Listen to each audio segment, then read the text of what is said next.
presencial.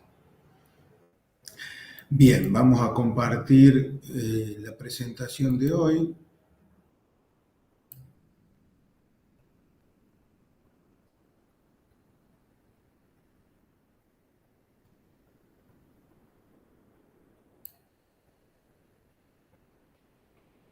Que les decía de que de alguna manera es el cierre de los temas que hemos estado viendo de la unidad 1 a la 3, donde hemos visto mercado de producto y mercado monetario de manera separada. Bueno, tenemos que ver, hacerlos conjugar, hacerlos trabajar juntos, y eso lo hacemos en esta unidad 4, donde vemos el modelo ISLM.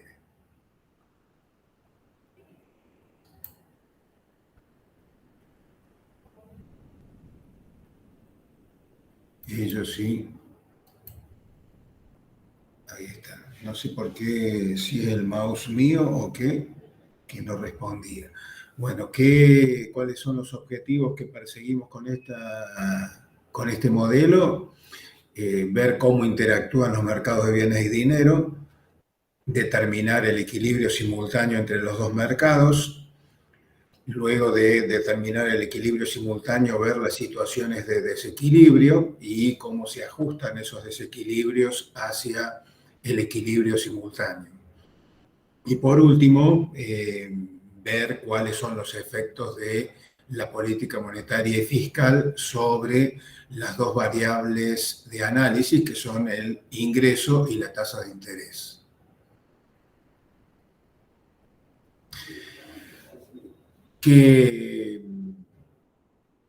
¿Cuáles son los contenidos que vamos a presentar? Bueno, primero va a ser una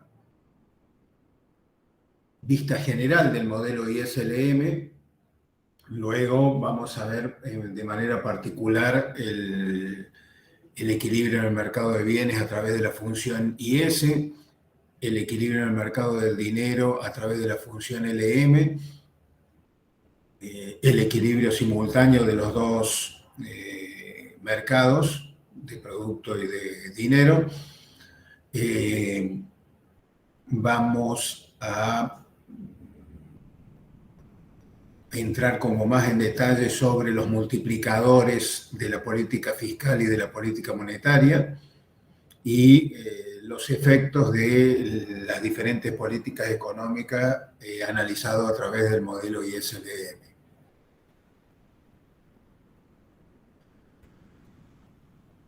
Bueno, el modelo que vamos a desarrollar es un modelo de corto plazo que va a mostrar el equilibrio entre el mercado de producto y mercado de dinero, ¿sí? Y eso va a permitir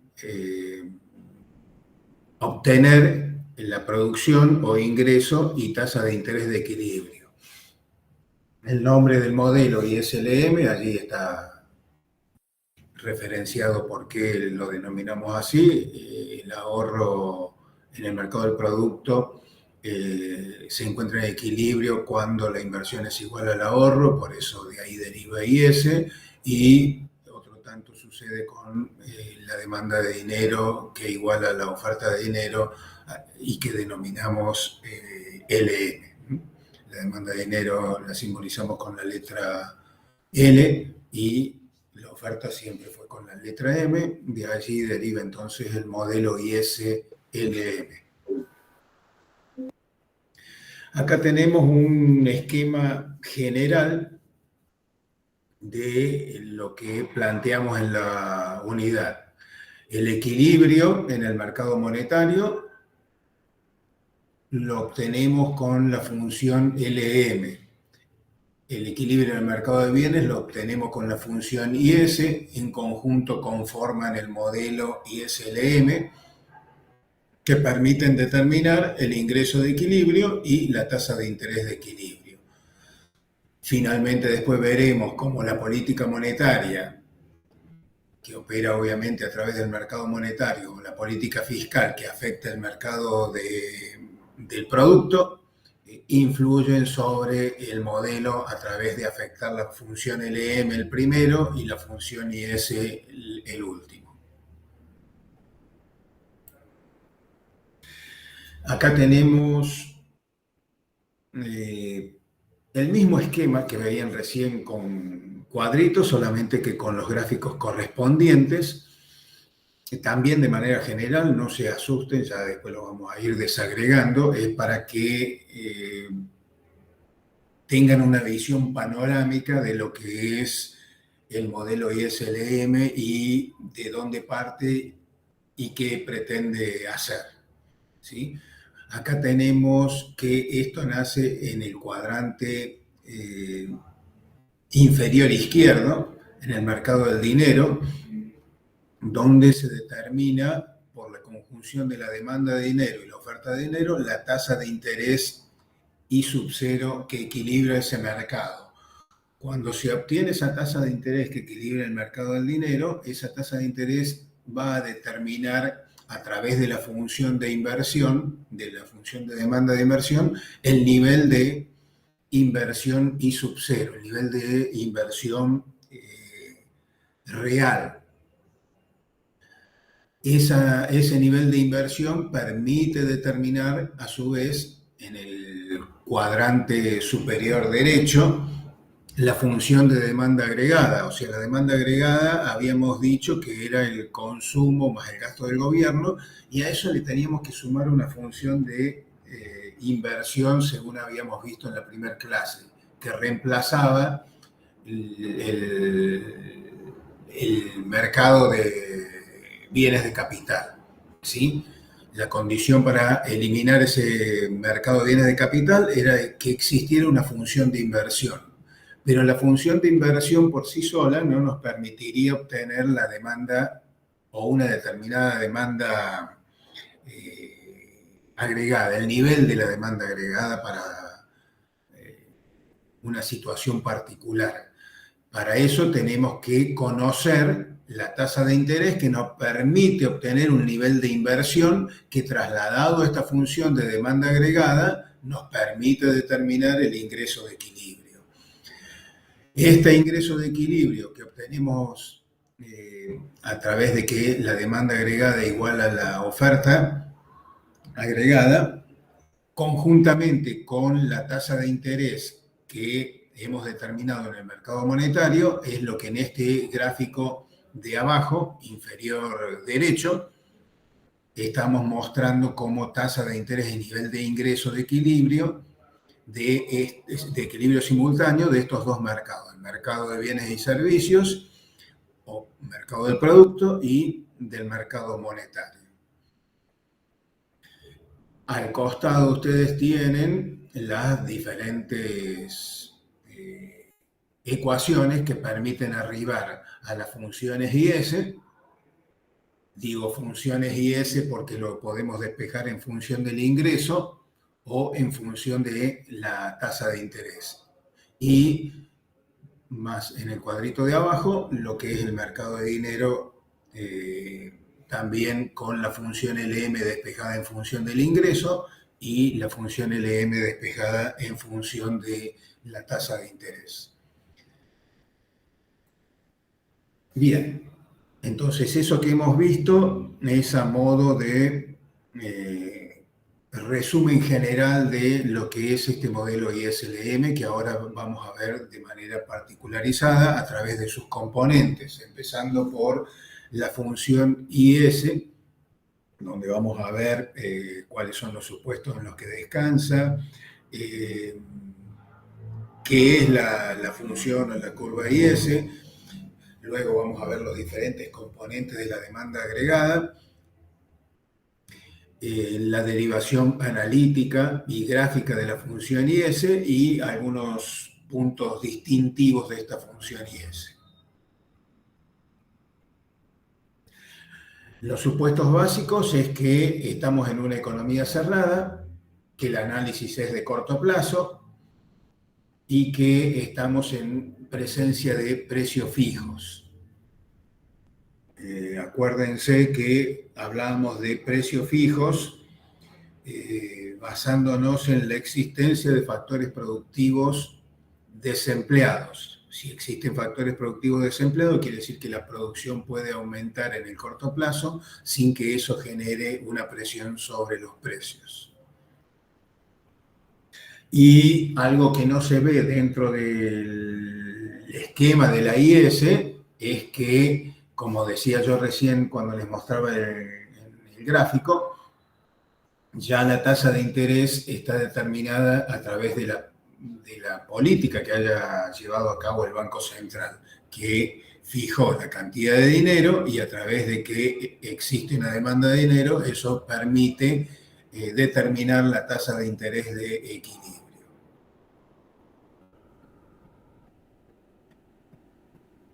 La función IS nos va a mostrar las combinaciones de tasa de interés y niveles de ingreso que van a equilibrar el mercado del producto.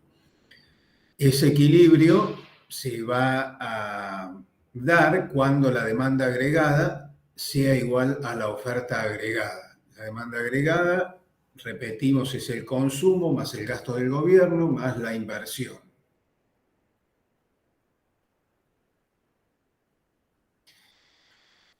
Allí vamos a ver cada uno de estos componentes. Tenemos el consumo, que habíamos dicho que era el consumo autónomo, más la propensión marginal a consumir por el ingreso disponible.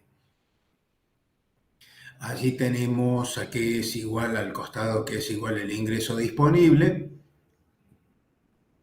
Al ingreso le tenemos que sumar el gasto de transferencias y restarle los impuestos.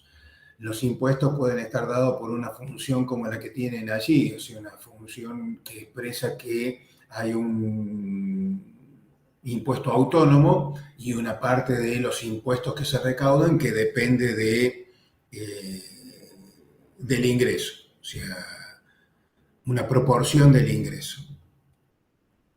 Cuando metemos esa función, esas transferencias y esa función de impuestos dentro de la ecuación del ingreso disponible, tenemos que el ingreso disponible es las transferencias menos los impuestos autónomos más la parte de impuestos que depende del ingreso.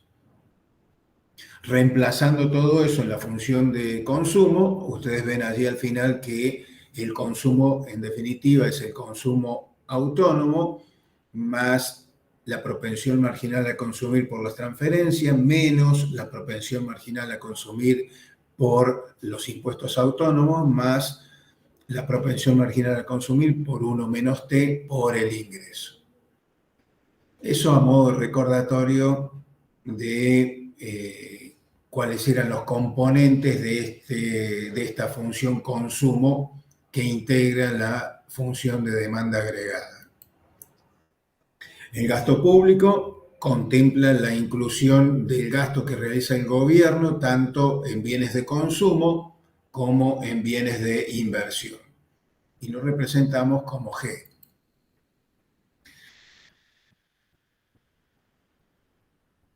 La demanda de inversión es la compra de bienes de capital que realizan las empresas en un determinado periodo para incrementar al final del mismo el stock de capital físico.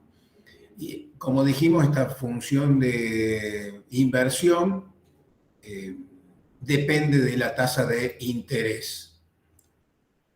Allí tenemos cuál es un ejemplo de lo que sería una función de inversión que tiene una parte autónoma y una parte que depende de la tasa de interés, donde B es la sensibilidad de la inversión a movimientos en la tasa de interés. Y obviamente la relación es negativa, o sea, si la tasa de interés se eleva, el nivel de inversión va a disminuir y a medida que la tasa de interés baje, los niveles de inversión van a ir subiendo. Acá no tenemos despejado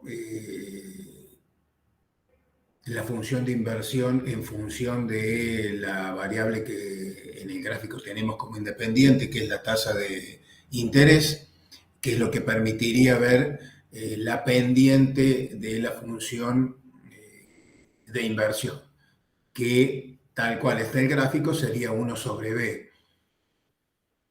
Entonces, cuando B sea más, cuanto mayor sea B, cuando B sea más elevada, más plana va a ser la función de inversión, y mientras menor sea el valor de B, más vertical va a ser la función de inversión.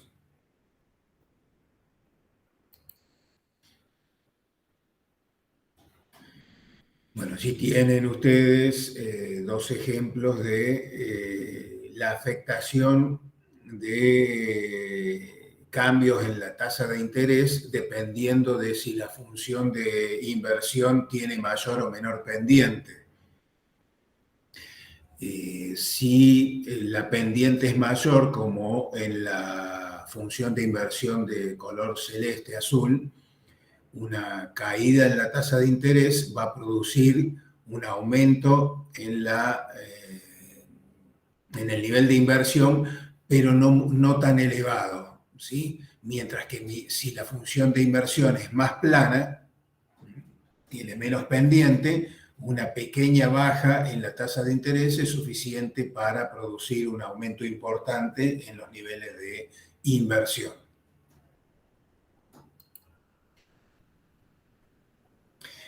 Bueno, ya hemos visto entonces los tres componentes de nuestra demanda agregada en la economía cerrada.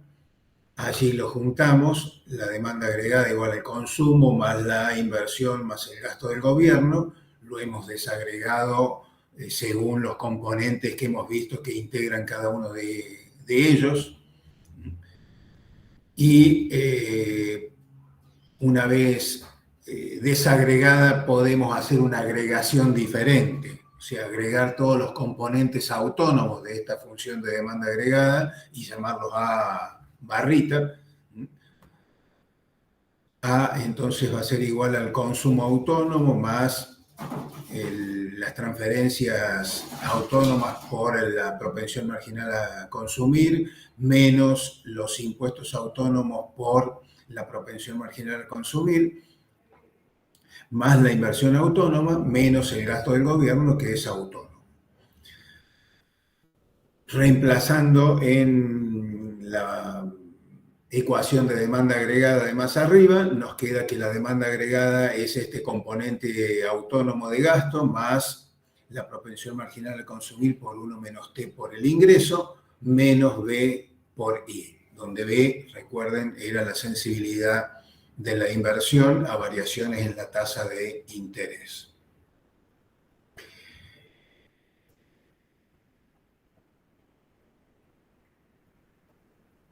Y de alguna manera ahí estamos expresando, como para que quede claro de entrada, de que un aumento en la tasa de interés, que acá lo vemos que está restando del componente de la demanda agregada, determina una caída en la inversión y por lo tanto una caída de la demanda agregada. A partir de la demanda agregada, nosotros podemos derivar la función IS, para lo cual lo que tenemos que hacer es operar en sentido de igualar el ingreso con la demanda agregada y luego buscar despejar el nivel de ingreso. Primero agrupamos todos los componentes que contienen el ingreso en uno de los miembros y luego despejamos de manera conveniente para obtener lo que ya es el ingreso que equilibre este mercado del producto, que es 1 sobre 1 menos C más C por T, o como está allí, por 1 menos T, que multiplica el gasto autónomo menos B por I. El primer componente lo denominamos alfa. Alfa entonces es 1 sobre 1 menos C más C por T. Y lo denominamos multiplicador. Es decir, esto que llamamos multiplicador nos va a determinar cuánto va a cambiar el ingreso cuando se produzca una variación en el gasto autónomo de una unidad. Y cuando, atención que estoy hablando de variaciones en el gasto autónomo, o sea, cualquier componente del gasto autónomo puede cambiar y eso va a determinar una variación en el ingreso de equilibrio que va a estar dada por este multiplicador alfa. Hago la aclaración de que cualquier componente de gasto autónomo, porque después como nos interesa las políticas que pueda desarrollar el gobierno, nos centramos en variaciones en el gasto o en los impuestos y nos olvidamos un poco de los otros componentes autónomos. Profe, le hago una consulta. Sí.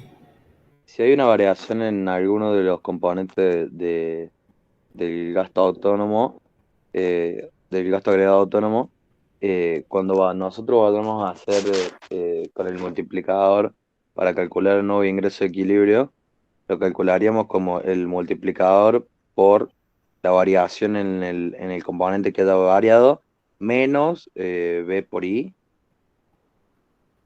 No, porque o B por I solo. no ha cambiado. Ahí lo Ah, vamos a ver bien, a eso. Ahí sigue. bien, bien, bien. Gracias. Eh, y ya vamos a ver, creo que en la siguiente diapositiva, justo la pregunta que me estabas realizando vos. Primero veamos la derivación gráfica ya vimos recién la analítica, ahora veamos la derivación gráfica de la función IS. Tenemos en el gráfico de arriba, en el gráfico superior, dos funciones de demanda agregada. La demanda agregada sub 0 y la demanda agregada sub 1, determinada con diferentes niveles de inversión. La demanda agregada sub 0 era cuando la inversión que se obtenía correspondía con la tasa de interés I sub 0, que acá obviamente no lo tenemos, pero habría sido determinado oportunamente en el mercado de dinero. Una vez determinada esa tasa de interés que equilibra el mercado del dinero, se obtiene el nivel de inversión que permite llegar a esta demanda agregada que cuando se cruza con la línea de 45 grados sabemos que implica la igualdad entre demanda agregada e ingreso. Algo similar sucede con la demanda agregada sub 1, solo que allí el nivel de tasa de interés ha disminuido de I sub 0 a I sub 1. Como hay un nivel de tasa de interés más bajo, la inversión correspondiente es más elevada y permite obtener una demanda agregada más elevada. Que también cuando se cruza con la línea de 45 grados nos asegura la igualdad entre demanda agregada y producción y permite obtener el ingreso Y sub 1. Como les digo, la igualdad entre las demandas agregadas, estas dos que hemos puesto, cualquier otra, con la línea de 45 grados, nos aseguran la igualdad entre oferta y demanda agregada, ¿sí? No es que por allí alguno suele confundir e incluso me parece que en algún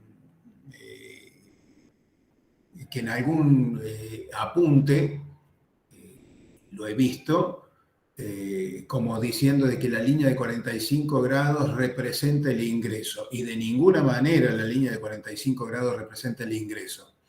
El ingreso no lo conocemos, no lo tenemos graficado. Lo único que sabemos, y es lo que nos asegura esta línea de 45 grados, es que la igualdad entre lo que tenemos en un eje y en el otro, en el eje de las ordenadas y en el eje de las abscisas. Si nosotros hemos puesto en el eje de las abscisas el ingreso, entonces de allí deducimos que cuando cruce por la línea de 45 grados la demanda agregada, va a ser igual al ingreso y por lo tanto representa un punto de equilibrio. ¿Estamos? O sea, no... Profe, ¿te Sí, puedo hacer una pregunta? dale. Entonces, ¿qué representaría la curva de 45?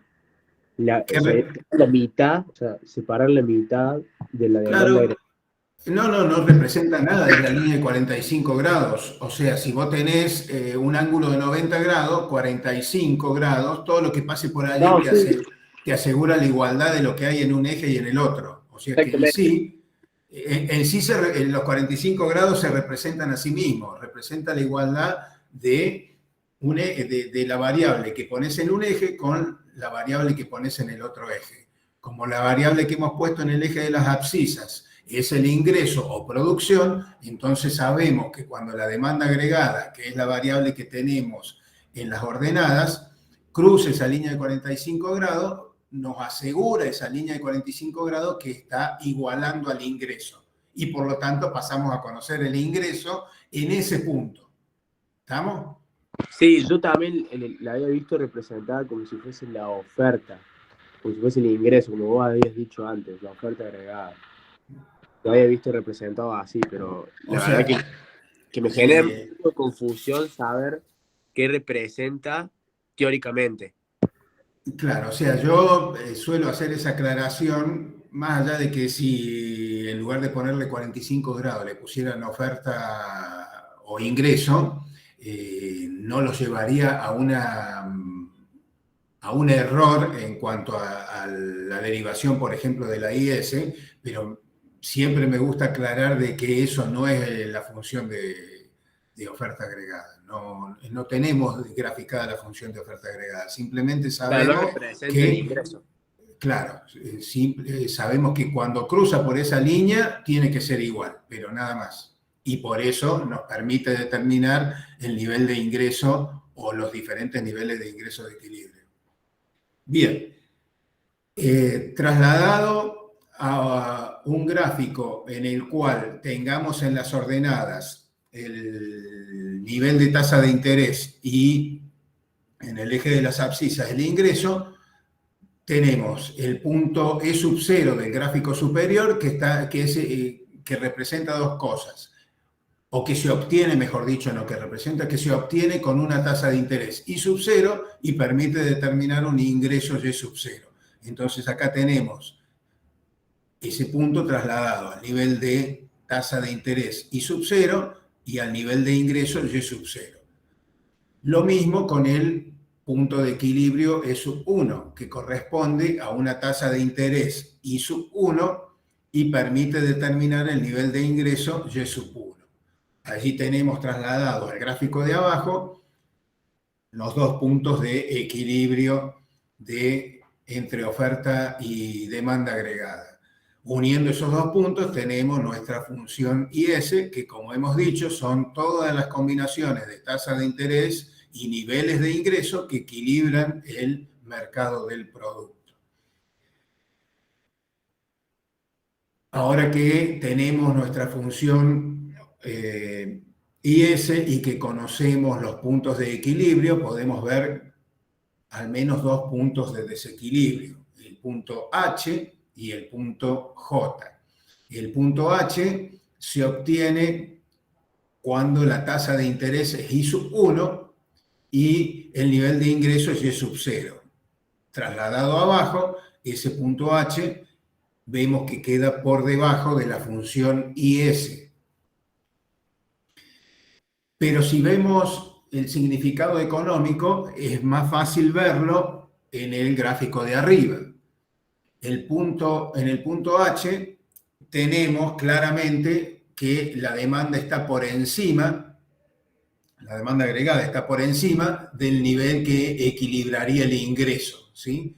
Y por lo tanto, si está por encima, quiere decir que es superior y que tenemos un exceso de demanda de bienes.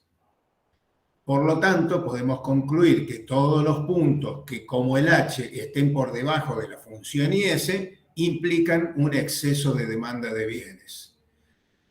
Y algo similar podemos hacer con el punto J, que visto en el gráfico de arriba, está por debajo del ingreso de equilibrio. Y por lo tanto, si está por debajo, eso está implicando de que hay un exceso de oferta. O sea, la oferta que estaría representada por el punto E sub 1 es superior a la que estaría a la demanda representada por el punto J, por lo tanto tenemos un exceso de oferta.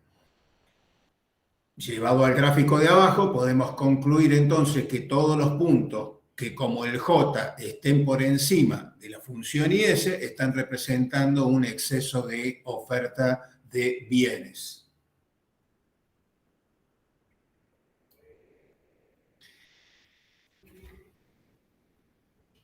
Acá estamos presentando lo mismo que antes, pero lo habíamos visto la función IS en función de encontrar el ingreso que equilibraba. Ahora lo que estamos haciendo es despejarlo en función de, para que quede la tasa de interés en función del ingreso. Eso nos permite, al igual que como habíamos hablado antes cuando veíamos la función de inversión, eso nos permite tener entonces despejada la tasa de interés y nos asegura que lo que tenemos acá señalado en rojo es la pendiente de esa función IS. Y la ordenada al origen de la función IS, que de alguna manera fija la posición de la función IS. Entonces tenemos, por así decirlo, la ubicación espacial de la función IS, con su respectiva pendiente.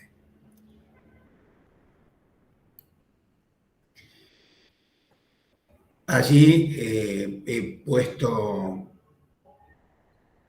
la ecuación de la IS en función del ingreso para señalar algunos, lo que hemos llamado los aspectos que distinguen a esta función IS. En primer lugar, tiene pendiente negativa porque si baja la tasa de interés, aumenta la inversión y por lo tanto aumenta el gasto agregado. Si eso sucede, se produce un aumento del ingreso de equilibrio.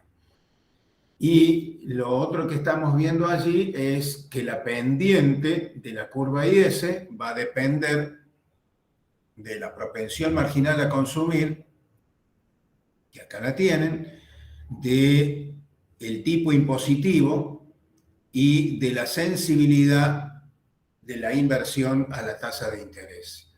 Mientras que el posicionamiento en el espacio va a depender del gasto autónomo y también de la sensibilidad de la inversión a la tasa de interés.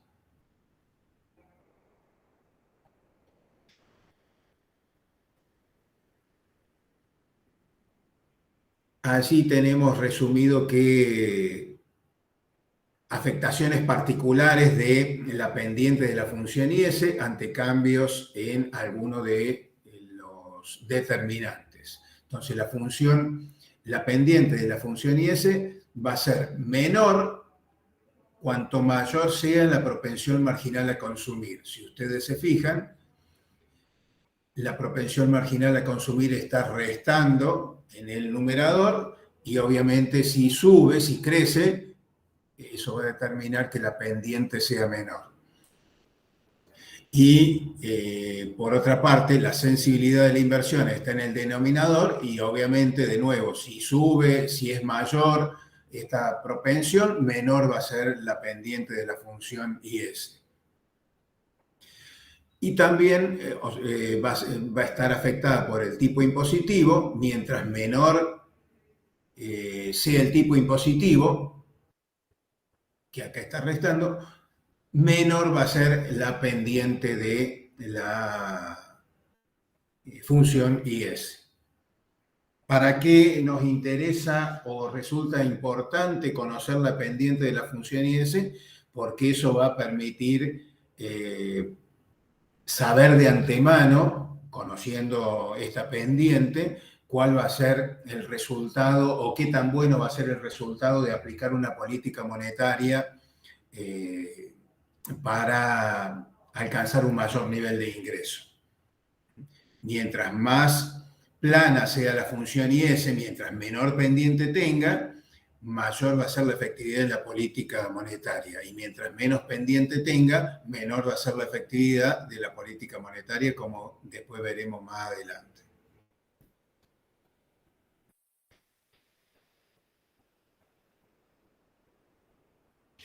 Bueno, acá estamos viendo con las flechitas lo que sería el camino al equilibrio, el sendero que conduce al equilibrio si uno se encuentra en una situación de desequilibrio.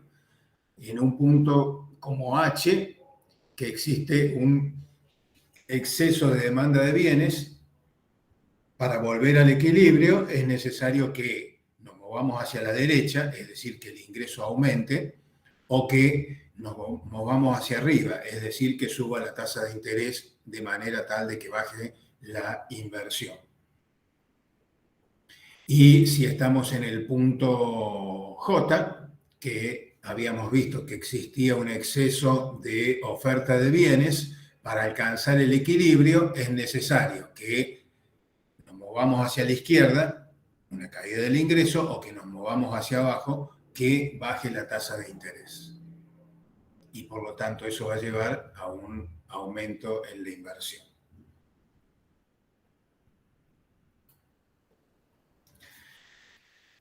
Bien, el punto que sigue es ver algo similar, que de alguna manera ya lo habíamos anticipado la clase pasada, con la función LM. Vamos a ver cuáles son los supuestos básicos, qué es la LM, el concepto de función LM. Vamos a ver la demanda de dinero, recordarla brevemente. Vamos a ver el equilibrio en el mercado de dinero, la derivación analítica y gráfica de la función LM, y luego, tal cual hicimos recién con la IS, las principales características de esta función LM.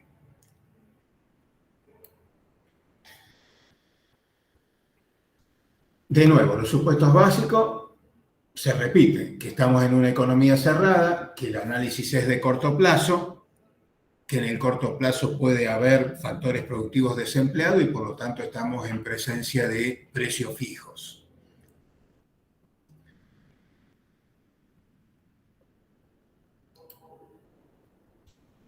La función LM nos va a mostrar las combinaciones de niveles de ingreso y tasa de interés que equilibran el mercado de dinero. El equilibrio en el mercado del dinero, como vimos la clase pasada, implica la igualdad entre la demanda de dinero y la oferta de saldos reales. La demanda de dinero, recuerden que dependía positivamente del nivel de ingreso y negativamente de la tasa de interés.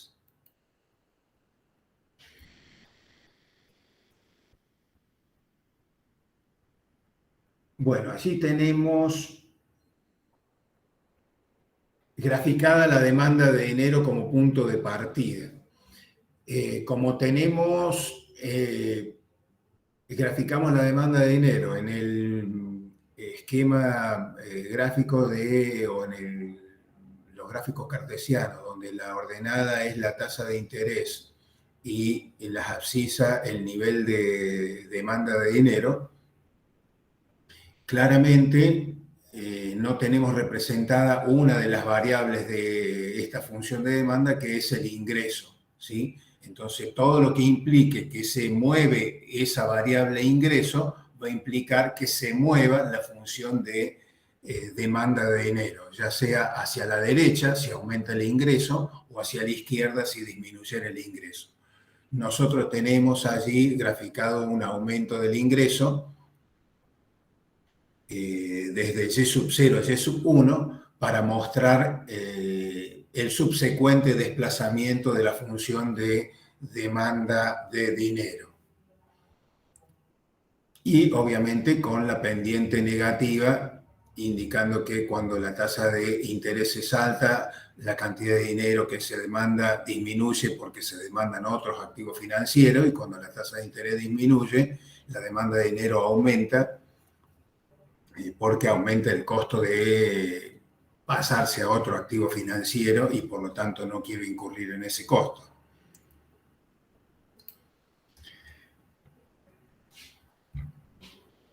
Bien, acá hemos agregado en el grafiquito de la izquierda la función de oferta de saldos reales.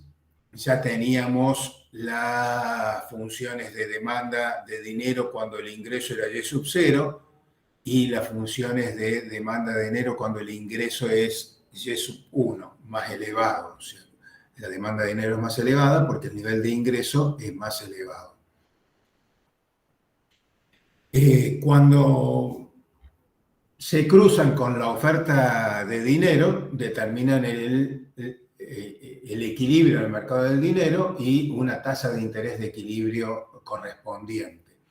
La oferta de dinero está fijada, como dijimos, por el Banco Central y allí vemos de que cuando esa oferta agregada en el punto E sub 0 se cruza con la demanda agregada, determina la tasa de interés I sub 0, que llevada al gráfico de la derecha, sabemos que al nivel de ingresos Y sub 0 va a implicar un equilibrio en el mercado monetario. Si hubiera un nivel de ingresos Y sub 1 más elevado, cuando se cruza con la función de oferta agregada, perdón, no de oferta agregada, oferta monetaria, no sé si antes dije agregada, para que lo tengan en cuenta después. Oferta monetaria u oferta de saldos reales determina la tasa de interés I sub 1, llevado al gráfico del lado, a nivel de tasa de interés I sub 1 y al nivel de ingresos Y sub 1, se obtiene un segundo punto de equilibrio de este mercado monetario. Uniendo esos dos puntos y todos los que quisiéramos determinar, obtendríamos la función LM, que como dijimos, muestra las combinaciones de tasa de interés y niveles de ingreso que equilibran el mercado monetario. Y tiene esta función LM una pendiente positiva porque cuando aumenta el ingreso se incrementa la demanda de dinero y eso produce un aumento en la tasa de interés. Podemos ver también, como hicimos con la función IS, los puntos de desequilibrio. Tenemos el punto Z, que es un punto que corresponde a un nivel de ingreso Y sub 0 y a una tasa de interés I sub 1, que tenemos trasladado acá a la derecha. Y el punto X, que corresponde a una tasa de interés I sub 0 y a un nivel de ingreso Y sub 1, también trasladado acá al gráfico de la derecha. Nos volvemos al de la izquierda para ver qué significa o qué significado económico tiene ese punto Z. En el punto Z tenemos que este sería, si uno lo bajara, sería el nivel de demanda de dinero. Y el nivel de oferta es el que está representado por este punto E sub 1, o sea, M0 sobre P, que claramente es superior al nivel de demanda de dinero que corresponde al punto Z. Es decir, que en el punto Z tenemos un exceso de oferta de dinero. Tal vez no es muy feliz haber puesto la letra D acá. Tal vez habría que haber puesto la M. Pero bueno, ya está puesto así. Digo, entonces en el punto Z tenemos un exceso de oferta de dinero. Y en el punto X vemos que si bajáramos acá al eje de las abscisas, claramente la demanda de dinero es superior a la oferta de dinero y por lo tanto tenemos un exceso de demanda de dinero. Si nos movemos al gráfico de la derecha, tendremos que en el punto Z y todos los puntos que estén por encima de la función LM habrá un exceso de oferta de dinero. Y en el punto X y en todos los puntos que como el punto X estén por debajo de la función LM, tendremos un exceso de demanda de dinero. Profe, Sí, ¿la relación entonces entre la demanda de dinero y el interés es positiva? claro. O sea, a diferencia de la función IS que es negativa. A diferencia de la función IS que es negativa, en el caso de la IS por la influencia que tiene la tasa de interés sobre el nivel de inversión y en el caso de la LM por la influencia que tiene el aumento en el ingreso sobre El la interés. demanda de dinero y este aumento en la demanda de dinero que afecta obviamente la tasa de interés. Ahí va, perfecto. Gracias. Bien, acá tenemos entonces la ecuación de la LM, cómo se obtiene la ecuación de la LM igualando la oferta de saldos reales con la demanda de dinero y operando para despejar la tasa de interés. De nuevo tenemos lo que fija la posición en el espacio, la ordenada al origen de la función LM y la pendiente de la función LM. Alternativamente también lo pueden expresar, no es conveniente para el caso, pero se puede expresar la función LM despejando el ingreso en función de la tasa de interés. No es conveniente para la explicación teórica nada más, o sea, para resolver ejercicios sí es bueno tenerlo, como dije la clase pasada, despejado de las dos maneras.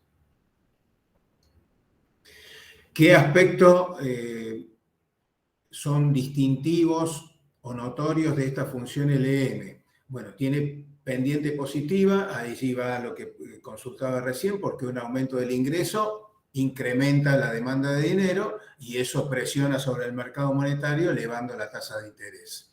La pendiente de la LM está dependiendo, como ustedes están viendo acá en la ecuación del costado izquierdo, está dependiendo de la sensibilidad de la demanda de dinero a la tasa de interés, H, y de la sensibilidad de la demanda de dinero al ingreso, que es K.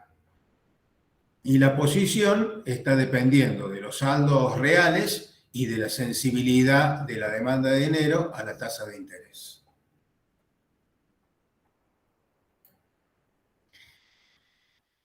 La pendiente de la LM va a ser menor cuanto mayor sea la sensibilidad de la demanda de dinero a la tasa de interés, que la tenemos acá en el denominador, y menor sea la sensibilidad de la demanda de dinero al ingreso o a la renta, que la tenemos en el numerador.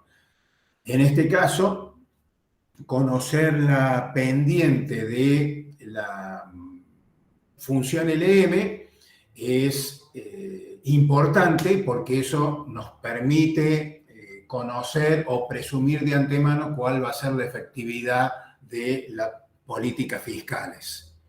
Profe, Sí. H y K en un ejercicio supuesto nos darían los datos, ¿no? Sí, ustedes van a ir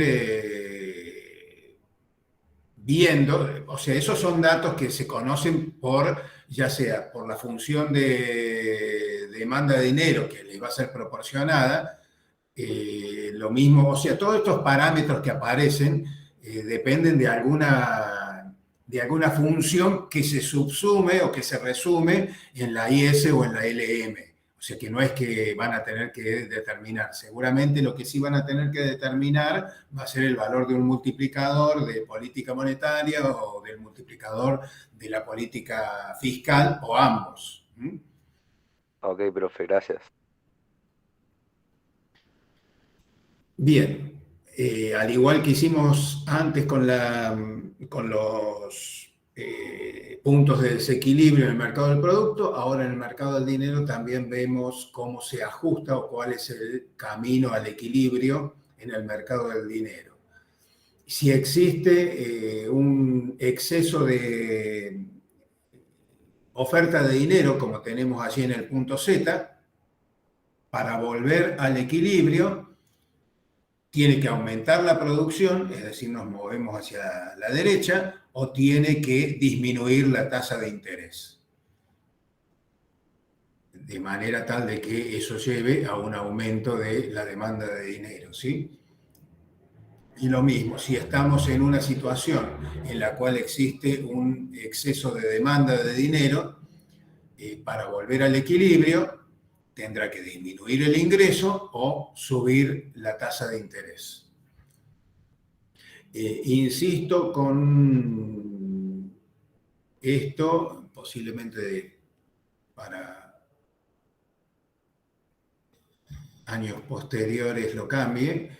No me parece feliz haber utilizado la letra D para referenciar dinero. Tendría que haber insistido con la letra M, porque por allí la letra D puede llevar a algún tipo de confusión. Pero bueno, si lo tienen en cuenta, no se van a confundir. Al menos si escuchan la clase, no se van a confundir. Bueno, allí tenemos el equilibrio simultáneo de los dos mercados. Hemos obtenido la función IS de la manera que hemos visto anteriormente, la función LM como acabamos de ver recién, donde se cruzan, donde se intersectan la función IS y la función LM, queda determinado el nivel de tasa de interés e ingreso que equilibran simultáneamente ambos mercados.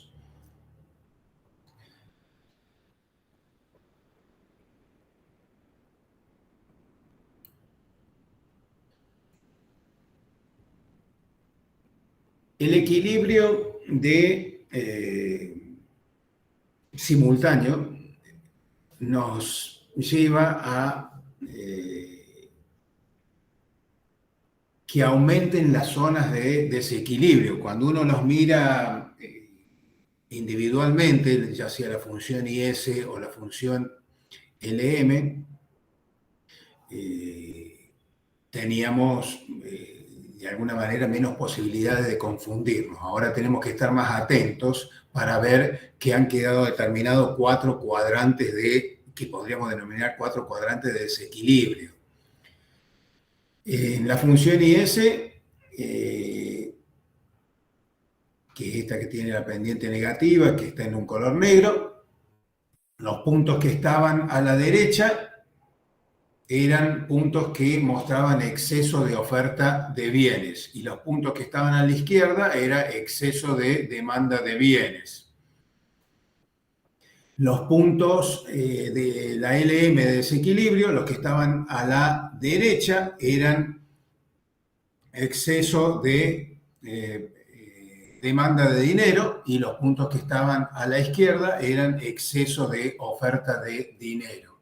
Ahora, si vemos en lo que podríamos llamar el cuadrante de desequilibrio superior, estamos, por un lado, a la derecha de la función IS, y entonces tenemos un exceso de oferta de bienes, ¿sí?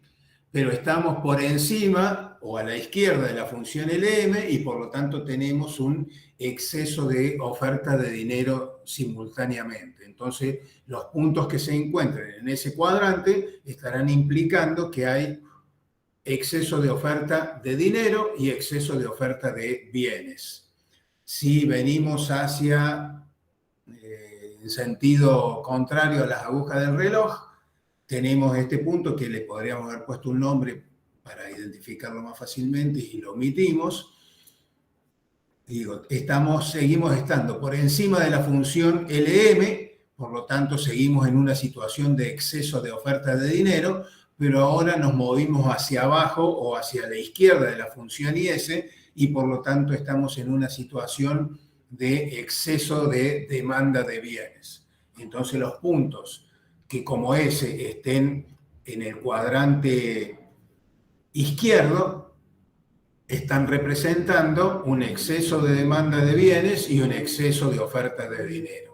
Bajando al cuadrante de desequilibrio inferior, seguimos estando debajo de la IS, entonces seguimos en exceso de demanda de bienes, pero ahora nos vinimos a la derecha de la LM y tenemos un exceso de demanda de dinero.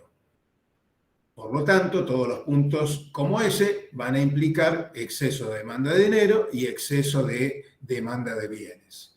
Y si nos vamos al cuadrante de desequilibrio derecho, pasamos a estar por encima de la función IS y eso significa de que estamos con un exceso de oferta de bienes y seguimos estando debajo de la LM o a la derecha de la LM, con lo cual seguimos estando con exceso de demanda de dinero. Todos esos puntos, entonces, de ese cuadrante van a representar exceso de oferta de bienes y exceso de demanda de dinero. Entonces, eso como resumen de situaciones de desequilibrio.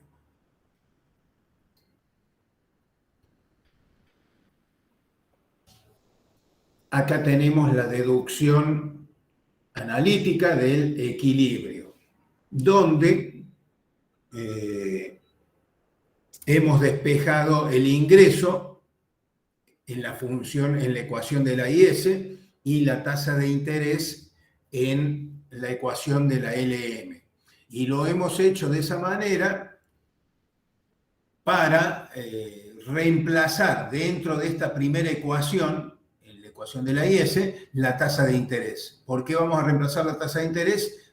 Por a lo que es igual obtenido acá en la función LM. Haciendo eso y realizando las operaciones que ustedes están viendo allí, llegamos al ingreso de equilibrio, donde tenemos que ese ingreso de equilibrio es H por alfa sobre H más alfa por B por K por el gasto autónomo, más alfa por B sobre H más alfa por B por K por los saldos reales. Yo me he salteado todos los pasos para la deducción final que les he mencionado. No recomiendo tratar de acordarse de memoria. Si se lo acuerdan de memoria bien, no ahorran tiempo en una evaluación y pueden evitar a lo mejor despejar mal algo. Pero siempre está la alternativa de acordarse, supónganse, yo me la estudié de memoria, pero me olvidé de un signo. Bueno, hay que empezar del principio.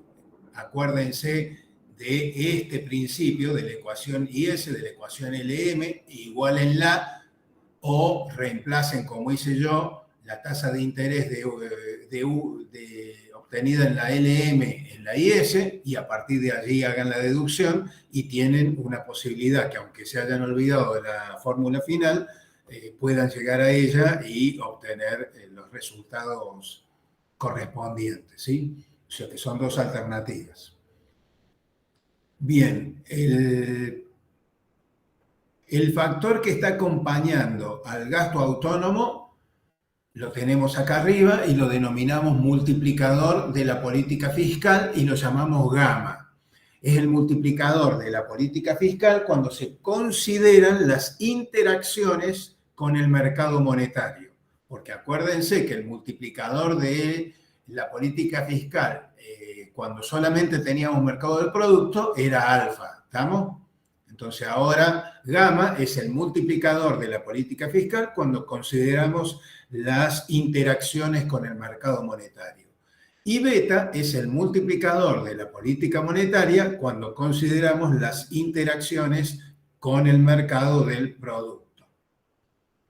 Lo podemos reescribir a manera de resumen de que este ingreso de equilibrio es gamma por el gasto autónomo menos beta por los saldos reales. Y acá, bastante después de lo que preguntó su compañero, tienen ustedes qué es lo que sucede si cambia el gasto autónomo, cómo afecta al nivel de ingreso, ya sea que cambie el gasto autónomo o que cambie la política, la cantidad de dinero, los saldos reales. Entonces, el cambio total en el ingreso va a ser gamma por lo que haya cambiado el gasto autónomo, menos beta por lo que haya cambiado la oferta de saldos reales. Si los saldos reales, por ejemplo, no hubieran cambiado, este término sería cero y por lo tanto el incremento en el ingreso estaría dado solamente por lo que hubiera cambiado el gasto autónomo, que normalmente, insisto, el cambio que vemos es el que tiene que ver con la política fiscal.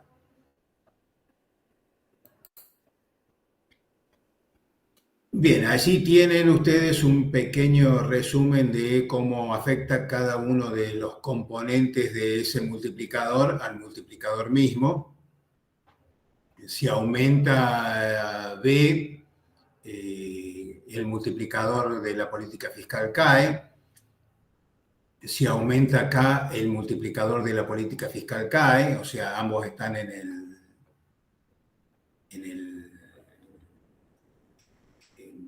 denominador. Si aumenta alfa, el multiplicador de la política fiscal va a ser mayor y eso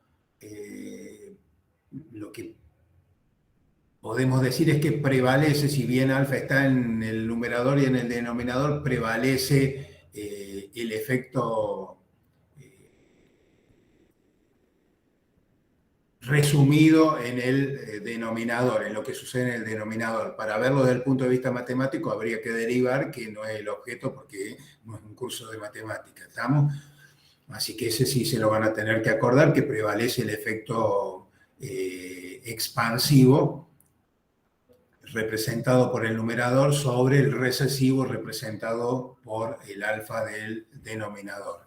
Y lo mismo con H, o sea, si aumenta H, si aumenta la sensibilidad de la demanda de dinero a la tasa de interés, también aumenta el multiplicador de la política fiscal, con las mismas prevenciones que respecto del multiplicador alfa. Para mostrarlo habría que derivar y no lo vamos a hacer. Y bueno, ya abajo tienen los diferentes efectos sobre el multiplicador de la política monetaria, de cambios en B, en K, en alfa y en H, ¿sí? Después ustedes lo analizan más detenidamente. Incluso lo pueden testear con un ejemplo numérico. Bien, con esto damos por concluida la presentación de hoy. En otros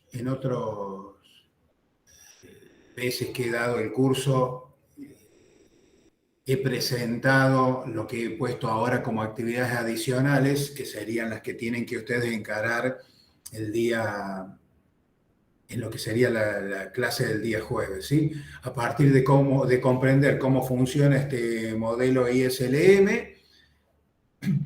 deben ver los efectos de las políticas económicas, ya sea la política fiscal expansiva, un aumento del gasto público, contractiva, una disminución que podría ser de los impuestos autónomos, pero en realidad nos interesa, es más interesante ver una disminución de la alícuota impositiva y ver sobre qué variables repercute aparte del ingreso y de la tasa de interés, porque obviamente siempre que